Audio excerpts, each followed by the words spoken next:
Второй микрофон. 7 канал Рамиз Каимов, саламатсызбы, Алматы Алмазбек Шаршенович.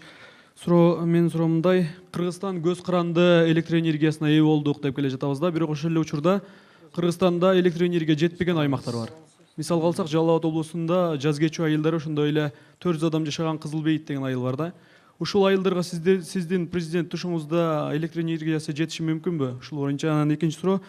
Ошток Кара Сууда Мады айыл өкмөтүндө Тажикстандан келген этникалык кыргыздар бар. Аларга бөлүнгөн 8 гектар жер бүгүнкү күндө башка бирөөлөргө сатылып кетиптир да.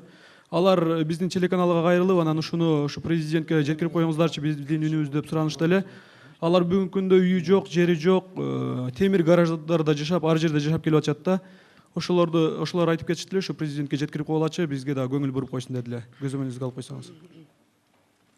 Мен анда инем суранат элем, ушу эки суроону мага эрикпейли эки баракка өзүнчө жазып берчи. Мен өзүм алып туруп, бул иштем Кудай буйруса аягына чыгарайын. Макулбу? Азыр эле бирдеме сүйлөп койбойм. Макулбу?